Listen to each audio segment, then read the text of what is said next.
वह दिन भी आया जब नीतीश कुमार जी के नेतृत्व में सत्ता का परिवर्तन हुआ, जब नीतीश कुमार जी ने सीधे तौर पे घोषणा कर दी, फरमान जारी कर दिया कि हम बिहार को उन्हीं हाथों में फिर से सौंपेंगे जिन हाथों ने बिहार को 2005 के पहले तोड़कर मरोड़कर बर्बाद कर दिया था।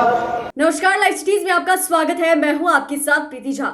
उपेंद्र कुशवाहा का विरासत बचाओ नमन यात्रा का दूसरा चरण आज नालंदा से शुरू हो गया और जहां पर उपेंद्र कुशवाहा जो है वो जनता को संबोधित करते हुए नजर आए। और इतना ही नहीं, उन्होंने बातों ही बातों में नीतीश कुमार को खूब सारा सुना दिया। जी हाँ, वो कहते हुए नजर आए कि एक समय ऐसा था जब बिहार अराजकता के हाथ में था, लेकिन बिहार के मुख्यमंत्री नीतीश कुमार बने और उन्होंने बिहार की जनता को वहां से वापस से निकाला। लेकिन एक बार फिर उन्होंने यह निर्णय ले लिया है, जब उनके राजनीति का अंतिम क्षण है तो इस बिहार को वो दूसरे हाथ में सौंप देंगे। तो हमें बहुत तकलीफ हुआ और क्या कुछ कहते हुए नजर आ रहे हैं उपेंद्र कुशवाहा, सुनिए।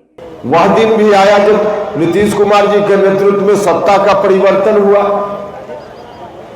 तो वह जो संघर्ष का दौर था, 12 साल 14 साल का संघर्ष, क्यों संघर्ष हुआ था भाइयों और मित्रों? उस समय जो स्थिति थी राज्य की, सब लोग जानते हैं। राज्य भर में एक तरह से कहिए कि पूरे तौर पे अराजकता का माहौल था। महिलाएं शाम होने के बाद घर से निकल नहीं पाती थी, माताएं घर में बैठकर सोचते रहती थी, बच्चा स्कूल गया है, पता नहीं शाम तक लौट कर आएगा कि नहीं आएगा। हत्या, अपहरण, लूट, बलात्कार की घटनाएं रोजमर्रे की घटना बन गई थी। उस खौफनाक स्थिति से बिहार को बाहर लाने के लिए संघर्ष चला था और बिहार के लोगों ने इसी मकसद से नीतीश कुमार जी के ऊपर बिहार का दायित्व सौंपने का काम किया था। कितना अच्छा चल रहा था, सत्ता में आए नीतीश कुमार जी, कितना अच्छा चल रहा था। विकास के रास्ते पर बिहार आगे बढ़ा। नीतीश जी को इस बात के लिए इतिहास हमेशा याद रखेगा कि उस खौफनाक स्थिति से नीतीश जी ने बिहार को कितनी मेहनत करके बाहर निकालने का काम किया। तो इतना अच्छा चल रहा था। लेकिन अब जब नीतीश कुमार जी की राजनीति का अंतिम क्षण आया है, खुद ही नीतीश जी ने कहा कि अब आगे हमको नहीं रहना है। तो जब उनकी राजनीति की अंतिम घड़ी आई, मुझको भी बड़ा दुख हुआ, आश्चर्य लगा और मुझको लगता है कि आप नालंदा के लोगों को भी निश्चित रूप से आप लोगों का भी मन दुखी हुआ होगा। जब नीतीश कुमार जी ने सीधे तौर पे घोषणा कर दी, फरमान जारी कर दिया कि हम बिहार को उन्हीं हाथों में फिर से सौंपेंगे जिन हाथों ने बिहार को 2005 के पहले तोड़कर मरोड़कर बर्बाद कर दिया था। हर तरह से उन्हीं हाथों में बिहार को सौंपने का फरमान नीतीश जी ने सुना दिया। जब नीतीश कुमार जी ने इस तरह का डिसीजन सुना दिया, हमने तो बहुत प्रयास किया।